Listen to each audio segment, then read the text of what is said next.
Welcome to study 24 Udaipur. आज के इस वीडियो लेक्चर में हम इंटरनेशनल लिक्विडिटी, अंतर्राष्ट्रीय तरलता क्या होती हैं, इस टॉपिक को हम समझने का प्रयास करेंगे। सबसे पहले हम अगर तरलता की बात करें, लिक्विडिटी, तो लिक्विडिटी का मतलब एक तरह से क्या होता है, नकद रूप में रखने की इच्छा। ठीक है, तरलता का मतलब क्या हो गया, नकद रूप में रखने की इच्छा, या जिसको हम तुरंत जल्दी से जल्दी हम क्या कर सकते हैं, नकद मुद्रा के रूप में परिवर्तित करा सकते हैं। उस चीज को एक तरह से हम क्या कहते हैं, तरल कहते हैं, लिक्विड कहते हैं। एक तरह से तरलता के अंतर्गत हम सम्मिलित करते हैं। अब देखिए, कोई देश अपने निवासी, अपने यहाँ के जो लोग हैं, उनकी आवश्यकताओं को पूरा करने के लिए वो क्या करता है, अंतर्राष्ट्रीय व्यापार करता है। ठीक है, अंतर्राष्ट्रीय व्यापार का मतलब कोई भी देश अपने लोगों की आवश्यकताओं को पूरा करने के लिए विभिन्न वस्तुओं का, सेवाओं का दूसरे देश से वो आयात करता है, दूसरे देशों से वस्तु एवं सेवाओं को वो मंगाता है। अब देखिए, जब कोई देश दूसरे देशों से वस्तुओं को अगर मंगाता है, मतलब वस्तु एवं सेवाओं का अगर वो आयात करता है, तो उस आयातों को पूरा करने के लिए उसके पास में एक तरह से क्या होना चाहिए, तरल साधन होना चाहिए। ठीक है, तरल साधन का मतलब क्या हो गया, उन आयातों का वो भुगतान एक तरह से कर सकें। ठीक है, दूसरे देशों से अगर हम कोई वस्तु अगर मंगाएंगे तो उन वस्तुओं का जो भुगतान है वो हमको अंतरराष्ट्रीय स्तर पर, क्योंकि देखिए एक देश के अंदर तो एक ही प्रकार की करेंसी होती है, इसलिए वहां पे इस प्रकार की लेन देन करने में किसी प्रकार की कोई समस्या नहीं आती है। लेकिन जब अंतरराष्ट्रीय स्तर पर विभिन्न देशों के बीच में अंतरराष्ट्रीय व्यापार होता है, तो सभी देशों में अगर हम देखते हैं तो जो मुद्रा चलन में होती है वो एक तरह से क्या होती हैं, अलग अलग होती हैं। तो ऐसी स्थिति में अंतरराष्ट्रीय स्तर पर जो सौदे होते हैं, जो विदेशी सौदे होते हैं, उनका भुगतान करने में एक तरह से समस्या आएगी, क्योंकि सभी की करेंसी क्या है, अलग अलग हैं। तो दूसरे देशों से अगर हम किसी प्रकार की कोई वस्तु या सेवा का आयात करते हैं, तो उन आयातों का भुगतान करने के लिए जो भी साधन हमारे पास में उपलब्ध होते हैं, जो दूसरे देश के द्वारा स्वीकार किए जाते हैं, उन सभी को एक तरह से हम किस में सम्मिलित करेंगे, अंतरराष्ट्रीय तरलता के अंतर्गत सम्मिलित करेंगे। क्लियर हो गया। अंतरराष्ट्रीय तरलता का मतलब क्या हो गया, किसी एक देश के द्वारा विदेशों से वस्तु एवं सेवाओं का जो आयात किया गया है उसका भुगतान करने के लिए, या दूसरे देशों से अंतर्राष्ट्रीय संस्थाओं से अगर ऋण लिया गया है तो उन ऋणों का भुगतान करने के लिए जो भी चीज प्रयोग की जाती हैं, जो दूसरों के द्वारा स्वीकार की जाती हैं, वो सब एक तरह से अंतर्राष्ट्रीय तरलता के अंतर्गत सम्मिलित की जाएगी। जैसे माना कि भारत के द्वारा अमेरिका से अगर कोई वस्तुएं हैं, माना कि लैपटॉप हैं, उसका आयात किया गया है। ठीक है, भारत ने क्या किया, हमारे देश के लोगों की आवश्यकताओं को पूरा करने के लिए माना कि लैपटॉप जो है वो अमेरिका से आयात किए हैं। तो अब अमेरिका को हमको क्या करना पड़ेगा, उन लैपटॉप के बदले में भुगतान करना पड़ेगा। तो लैपटॉप का जो भुगतान है वो हम भारतीय करेंसी रुपए के रूप में नहीं कर सकते हैं, क्योंकि भारतीय करेंसी रुपया भारत में चलती, न कि अमेरिका में। तो ऐसी स्थिति में हमको इस प्रकार के विकल्प देखने पड़ेंगे जो कि अमेरिका एक तरह से स्वीकार कर ले। तो अमेरिका को हम भुगतान किस रूप में कर सकते हैं, या तो हमारे पास में क्या होना चाहिए, अमेरिकी डॉलर होना चाहिए। ठीक है, तो वो स्वीकार कर लेगा। या फिर जैसे कि जो गोल्ड है, सोना है, तो सोने के रूप में भी अगर हम देखें भुगतान करना चाहें तो वो स्वीकार कर लेते हैं। तो अंतरराष्ट्रीय तरलता का मतलब क्या हो गया, इस प्रकार के साधन हम कह सकते हैं, इस प्रकार की चीज हम कह सकते हैं, जो सभी देशों के द्वारा एक तरह से स्वीकार की जाए। मतलब अंतरराष्ट्रीय स्तर पर जो सौदे होते हैं, अंतरराष्ट्रीय स्तर पर जो व्यापार होता है, जो ऋण लिया जाता है, उनका भुगतान हम जिस रूप में कर सकते हैं, जिस चीज के रूप में हम कर सकते हैं, वो सभी एक तरह से किसके अंतर्गत सम्मिलित की जाएगी, अंतरराष्ट्रीय तरलता के अंतर्गत। ठीक है, तो देखिए अंतरराष्ट्रीय तरलता का मतलब क्या होता है, अंतरराष्ट्रीय तरलता का अभिप्राय एक ऐसे माध्यम की उपलब्धि से है जो सभी देशों को स्वीकार्य हो। ठीक है, सभी देशों को स्वीकार्य हो। जैसे उदाहरण के लिए अगर हम देख लें, गोल्ड, सोना जो है वो एक तरह से क्या होता है, अगर हमने किसी भी देश से कोई भी वस्तु अगर मंगाई है और उसका भुगतान अगर हम रुपए के रूप में करेंगे तो बहुत सारे देश होंगे उसको स्वीकार नहीं करेंगे। लेकिन गोल्ड अगर सोने के रूप में हम भुगतान करते हैं तो सामान्यतः एक तरह से क्या होता है, सभी देशों के द्वारा उसको एक तरह से स्वीकार कर लिया जाता है। तो अंतरराष्ट्रीय तरलता का मतलब क्या हो गया, एक ऐसा माध्यम ठीक है, जो अंतरराष्ट्रीय स्तर पर व्यापार किया जा रहा है उसका भुगतान करने के लिए सभी देशों के द्वारा स्वीकार्य होते हैं। ऐसे माध्यम को हम एक तरह से किस में काउंट करेंगे, अंतरराष्ट्रीय तरलता में। तो अंतरराष्ट्रीय तरलता के रूप में आज के समय में अगर हम देखें तो अमेरिकी डॉलर हो गया, आपका सोना हो गया, जैसे स्टर्लिंग है, पौंड है, इनको अधिकतर देशों के द्वारा एक तरह से क्या किया जाता है, स्वीकार किया जाता है। तो ये सब किसके अंग कहलाएंगे, एक तरह से अंतरराष्ट्रीय तरलता के अंग कहलाएंगे। तो इसका मतलब क्या हो गया कि अंतरराष्ट्रीय तरलता की अगर हम बात करते हैं तो अंतरराष्ट्रीय तरलता में सोना हो गया आपका, ठीक है, पौंड है, स्टर्लिंग है, अमेरिकी डॉलर हो गया, ये एक तरह से क्या है, सर्वग्राह्य, मतलब सभी देशों के एक तरह से क्या किया जाता है, उनके द्वारा स्वीकार किया जाता है। तो अंतरराष्ट्रीय तरलता में हम क्या करते हैं, ऐसी मुद्राएं या भुगतान की ऐसी रीतियों को सम्मिलित करते हैं जो सर्वग्राह्य हो, जनरली एक्सेप्टेबल हो, ठीक है, सभी देशों के द्वारा एक तरह से स्वीकार की जाती हैं। जैसे कि आपका गोल्ड हो गया, सोना जो है वो एक तरह से क्या है, सभी देशों के द्वारा स्वीकार किया जाता है। तो जो सोने की तरह कार्य करती हैं, सोना एक तरह से क्या हो गया, या जो तरल साधन के रूप में एक तरह से कार्य करती हैं, तो हम कह सकते हैं कि ऐसा साधन या ऐसी चीज जिसका प्रयोग अंतरराष्ट्रीय ऋणों के भुगतान हेतु किया जा सकता है। अंतरराष्ट्रीय भुगतानों के साथ साथ में हम यहाँ पे अंतरराष्ट्रीय व्यापार भी कह सकते हैं। मतलब ऐसी चीज, ऐसा माध्यम जिसका प्रयोग अंतरराष्ट्रीय व्यापार और अंतरराष्ट्रीय ऋणों के भुगतान हेतु किया जा सकता है, वो सभी किसके कंपोनेंट्स होंगे, किसके अंग बन जाएंगे, वो अंतरराष्ट्रीय तरलता के अंग बन जाएंगे।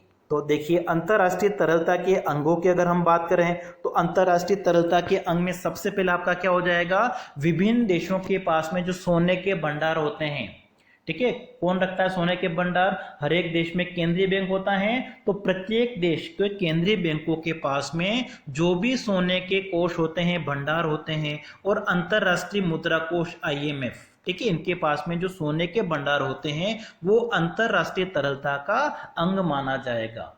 ठीक है, अंतरराष्ट्रीय तरलता के अंग में सबसे पहले आपका क्या हो गया, अंतरराष्ट्रीय मुद्रा कोष और विभिन्न देशों की जो केंद्रीय बैंक है, जैसे कि भारत का केंद्रीय बैंक क्या है, रिजर्व बैंक ऑफ इंडिया है।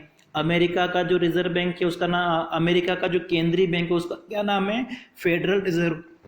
तो प्रत्येक देश में एक केंद्रीय बैंक होता है। उन केंद्रीय बैंकों के पास में जो भी सोने के भंडार होते हैं, जिनको हम मौद्रिक स्वर्ण कोष कह सकते हैं, वो किसका भाग हो जाएगा, आपका अंतरराष्ट्रीय तरलता का। दूसरा आपका हो गया है दुर्लभ मुद्राएं।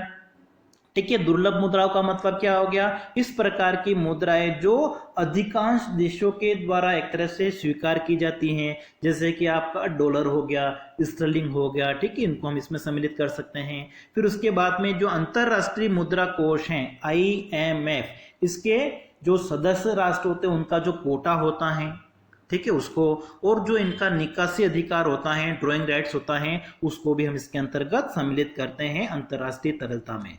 फिर अंतरराष्ट्रीय तरलता में अगर दो देशों के बीच में किसी प्रकार का कोई क्रेडिट एग्रीमेंट होता है, ठीक है, साख समझौता या उधारी समझौता अगर होता है, और जो स्वेप व्यवस्था होती है, ये भी क्रेडिट का एक प्रकार है, तो उसको भी हम किस में सम्मिलित करेंगे, अंतरराष्ट्रीय तरलता के अंतर्गत। इसके अलावा जो अंतरराष्ट्रीय मुद्रा कोष हैं, ठीक है, इनके द्वारा जो एडवांस दिया जाता है, ठीक है, ऋण देने संबंधी जो अग्रिम वचन होता है, वचन, और मुद्रा कोष की जो अंतरराष्ट्रीय मुद्रा कोष की जो मुद्रा है, जिसको हम कहते हैं SDR, ठीक है, जो विशेष आहरण अधिकार होते हैं, उनका प्रयोग भी एक तरह से अंतरराष्ट्रीय भुगतानों के लिए किया जा सकता है। तो इन सभी को एक तरह से क्या किया जाता है, अंतरराष्ट्रीय तरलता में सम्मिलित किया जाता है। अब देखिए, किसी भी देश के पास में अगर इनमें से किसी एक में भी वृद्धि होती है या दो में भी वृद्धि होगी, तो भी क्या होगा, अंतरराष्ट्रीय तरलता एक तरह से क्या होगी, बढ़ेगी। 1970 की अगर हम बात करें तो 1970 के दशक में एक तरह से क्या हुआ था, अंतरराष्ट्रीय तरलता में वृद्धि हुई थी। और अंतरराष्ट्रीय तरलता में वृद्धि होने से क्या होगा, एक तरह से मुद्रास्फीति, ठीक है, इन्फ्लेशन की जो कंडीशन है वो उत्पन्न हो गई थी, मुद्रास्फीति की स्थिति उत्पन्न हो गई थी। तो कोई भी चीज अगर ज्यादा होती है उसके भी एक तरह से क्या होते हैं, नुकसान होते हैं। कोई चीज अगर कम होती है तब भी एक तरह से क्या होते हैं, उसके नुकसान होते हैं। तो अंतरराष्ट्रीय तरलता की अगर हम बात करें तो अंतरराष्ट्रीय तरलता का मतलब क्या हो गया, जिनका प्रयोग हम अंतरराष्ट्रीय जो व्यापार होता, आयात होता है, उन आयातों का भुगतान करने के लिए कर सकते हैं, या अंतरराष्ट्रीय स्तर पर दूसरे देशों से या अंतरराष्ट्रीय संस्थाओं से अगर ऋण लिया हुआ है तो उन ऋणों का भुगतान करने के लिए जो भी साधन, जो भी चीज प्रयोग की जाती हैं, वो सब किसके अंतर्गत आएगी, अंतरराष्ट्रीय तरलता के अंतर्गत आएगी। और अंतरराष्ट्रीय तरलता में मुख्य रूप से हम स्वर्ण, गोल्ड को सम्मिलित कर सकते हैं। कुछ देशों की मुद्राएं हैं, स्टर्लिंग हो गया आपका, डॉलर हो गया, उसको हम सम्मिलित करते हैं। फिर अंतरराष्ट्रीय मुद्रा कोष IMF की जो मुद्रा है SDR, मुख्य रूप से इनको एक तरह से सम्मिलित किया जाता है। अब देखिए, इसको ज्ञात करने का सूत्र अगर हम देखें कि जो अंतरराष्ट्रीय तरलता है उसको हम किस प्रकार से ज्ञात कर सकते हैं, तो उसका एक फॉर्मूला होता है, ये हमारा लिक्विडिटी का फॉर्मूला है। ठीक है, क्या फॉर्मूला है, R minus R minimum plus F0 plus FP multiply हो जाएगा आपका डेल्टा, माइनस है यहाँ पे, और डेल्टा R मिनिमम। ठीक है, इसका मतलब क्या हो गया, देखिए R का मतलब सबसे पहले यहाँ पे हो जाएगा कि जो सोने के और विदेशी मुद्रा के रूप में जो भी भंडार होते हैं उन सभी को हमने यहाँ पे किससे लिखा है, R से। और इसमें से हम अगर माइनस कर दें, इस करेंसी के पीछे जो न्यूनतम सुरक्षित कोष रखा जाता है, फंड रखा जाता है, जो भुगतान संतुलन के घाटे में प्रयोग नहीं किया जाता है, उसको हम इसमें से माइनस कर देंगे। इसी तरीके से विदेशों से जो ऋण लिया गया है, चाहे वो सरकारी संस्थाओं के द्वारा लिया गया है या निजी संस्थाओं के द्वारा ऋण लिया गया है, उन ऋणों को भी हम क्या करेंगे, इसके अंतर्गत सम्मिलित करेंगे। तो जो अंतरराष्ट्रीय तरलता है उसमें मुख्य रूप से हम किसको सम्मिलित करते हैं, एक तो विभिन्न देशों के पास में जो स्वर्ण, सोने के रूप में भंडार हैं, प्लस उन देशों के पास में जो विदेशी मुद्रा है उसको हम सम्मिलित करेंगे। और तीसरा, सरकारी और निजी संस्थाओं या व्यक्तियों के द्वारा जो अंतरराष्ट्रीय संस्थाएं हैं, जो विदेशी हैं, उनसे जो ऋण लिया गया है, इन तीनों चीजों को, मुख्य बात आपको याद रखनी है, अंतरराष्ट्रीय तरलता में क्या क्या आ जाएगा, विदेशी मुद्रा आ जाएगी एक विभिन्न देशों के पास में जो सोने के भंडार होते हैं, और विभिन्न देशों के द्वारा विदेशों से जो ऋण लिया गया है, उन सभी को हम किस में सम्मिलित करते हैं, अंतरराष्ट्रीय तरलता में सम्मिलित करते हैं। अब देखिए, अंतरराष्ट्रीय तरलता की समस्या का मतलब क्या हो गया कि जब हम दूसरे देशों से वस्तुओं का आयात करते हैं तो उनका भुगतान भी हमको ऐसे माध्यम, ऐसी चीज के रूप में करना पड़ेगा जो उन देशों के द्वारा स्वीकार हो। और जब ऐसा नहीं हो पाता है कि माना कि हमने अमेरिका से $100 की वस्तुओं का आयात किया है, ठीक है, लेकिन हमारे पास में इतने उपलब्ध नहीं है। ठीक है, हमारे पास में कितने उपलब्ध है, माना कि केवल 50 ही उपलब्ध हैं। इसका मतलब क्या हो गया, हम $100 की वस्तुओं का आयात करना चाह रहे हैं, ठीक है, लेकिन हमारे पास में उपलब्ध एक तरह से क्या है, कम उपलब्ध है, केवल $50 ही उपलब्ध हैं। इसका मतलब क्या हो गया, यहाँ पे मांग जो है वो पूर्ति की तुलना में एक तरह से क्या है, ज्यादा है। इसको एक तरह से हम क्या कह सकते हैं, अंतरराष्ट्रीय तरलता की समस्या कहते हैं। और ये अंतरराष्ट्रीय तरलता की जो समस्या है किस देश के सामने होती हैं, जिस देश का भुगतान संतुलन घाटे में रहता है। ठीक है, जिस देश का भुगतान संतुलन घाटे में होता है उन देशों के सामने अंतरराष्ट्रीय तरलता की समस्या होती है। अब देखिए, भुगतान संतुलन का मतलब क्या हो गया, किसी देश की जो देनदारियां हैं, ठीक है, समस्त प्रकार की देनदारियां, हमने जैसे कि वस्तुओं का आयात किया है तो उसका हमको भुगतान करना पड़ेगा, सेवाओं का आयात किया है तो उसका भुगतान करना पड़ेगा, हमारे देश की पूंजी बाहर चली गई है तो ये सारा एक तरह से क्या हुआ, हमारा पैसा बाहर जा रहा है, वो सब किस में आ जाएगा, देनदारियों में आ जाएगा।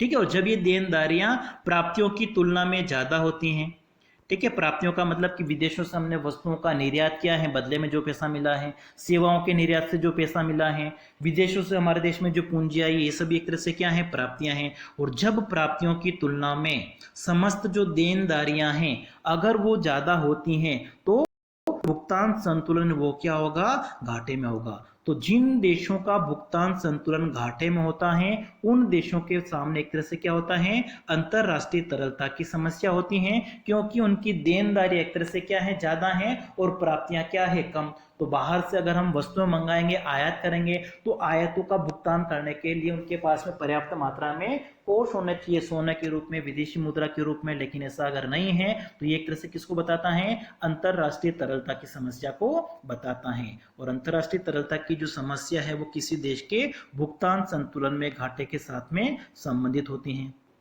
अब देखिए, अंतरराष्ट्रीय तरलता का जो निर्धारण है वो दो प्रकार से किया जा सकता है। एक तो होता है सर्वमान्य या शर्त रहित तरलता, जिसमें जो सोना है और जो मुख्य प्रमुख देश होते हैं उनकी मुद्राओं को सम्मिलित किया जाता है, जैसे कि स्टर्लिंग हो गया, आपका डॉलर हो गया, उसको सम्मिलित किया जाता है। और दूसरा सीमित या शर्त युक्त होता है, ठीक है, जिसमें दो देशों के बीच में जो निजी समझौते होते हैं या अंतरराष्ट्रीय मुद्रा कोष की जो मुद्रा है, एसडीआर है, उसको सम्मिलित किया जाता है।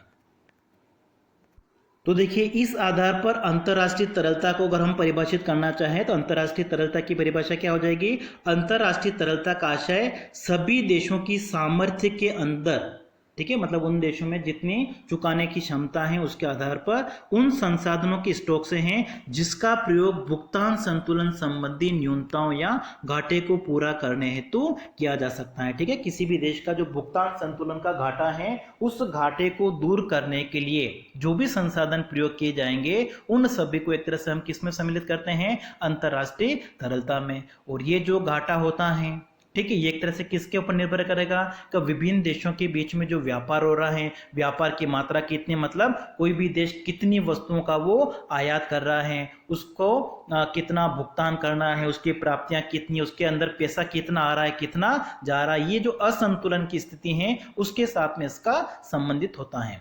अब देखिए, जब अंतरराष्ट्रीय मुद्रा कोष की स्थापना हुई थी आईएमएफ की 1944-45 में, तो उससे पहले अगर हम देखें तो विभिन्न देशों के बीच में जो लेन देन होता था, व्यापार होता था, उसका भुगतान मुख्य रूप से दो तरीके से किया जाता था। ठीक है, एक तो किया जाता था सोने के रूप में, स्वर्ण के रूप में, और दूसरा आपका था अमेरिकी डॉलर के रूप में।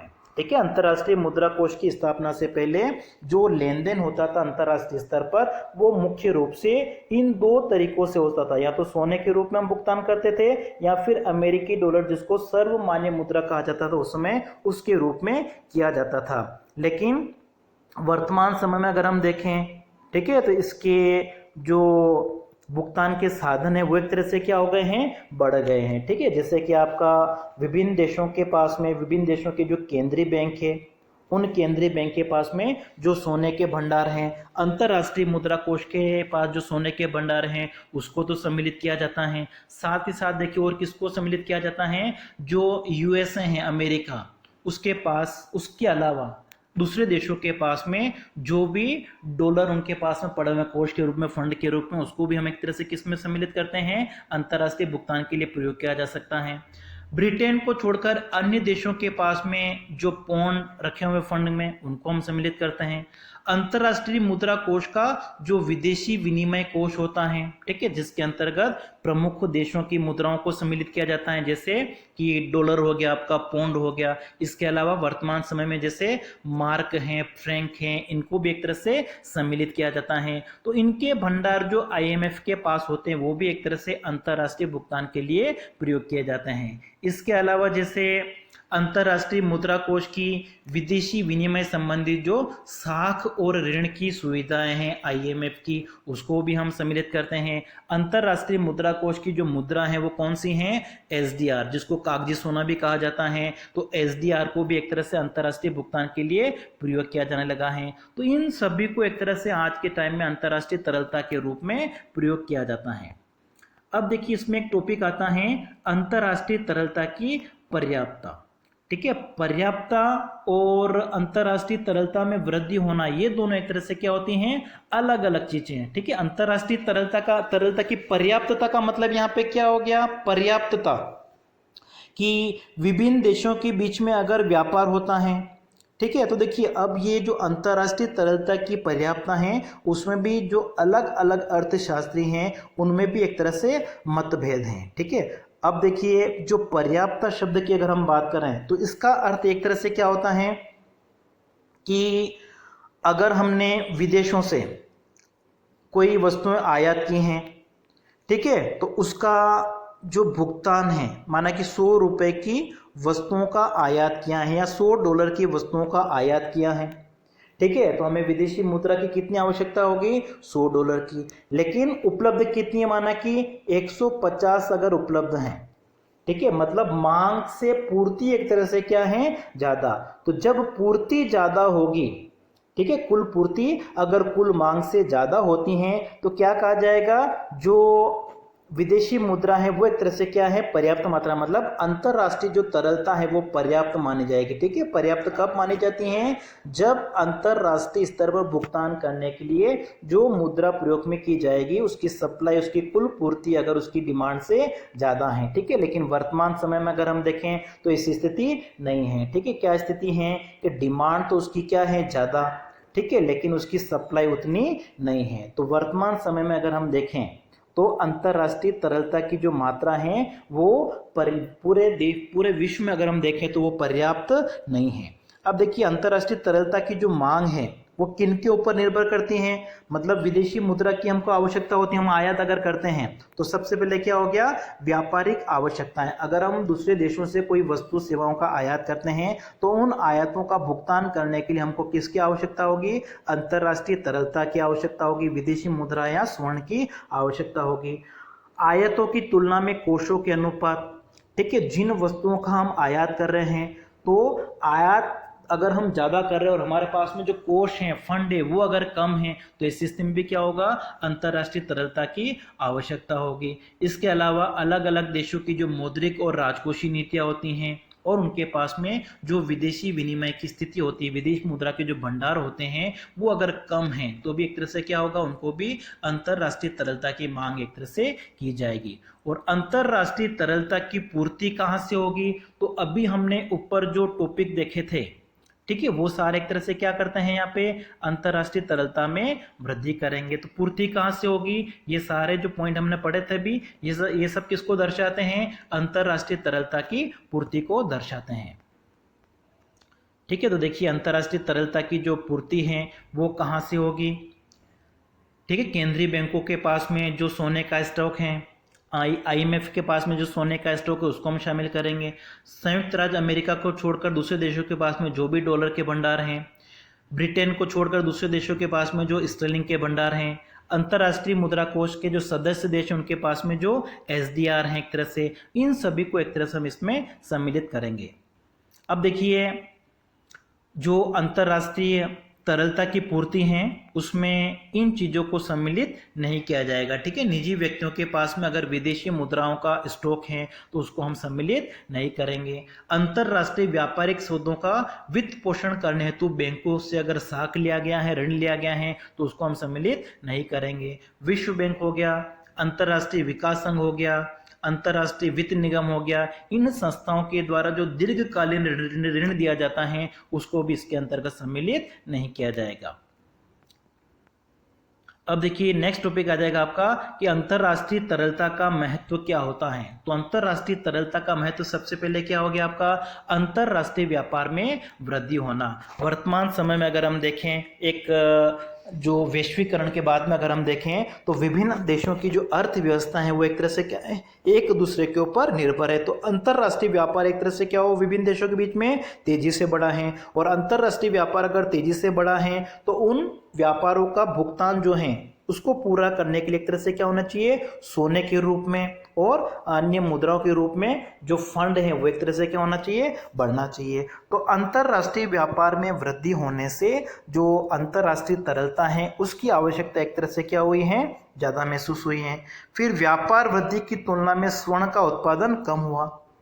ठीक है, व्यापार जो हुआ अंतरराष्ट्रीय व्यापार वो तो तेजी से बढ़ा है। ठीक है, अंतरराष्ट्रीय व्यापार तेजी से बढ़ा है, लेकिन सोने का जो उत्पादन हुआ वो उतनी तेजी से एक तरह से नहीं बढ़ा है। इसलिए हम कह सकते हैं कि अंतरराष्ट्रीय जो तरलता है उसकी आवश्यकता है।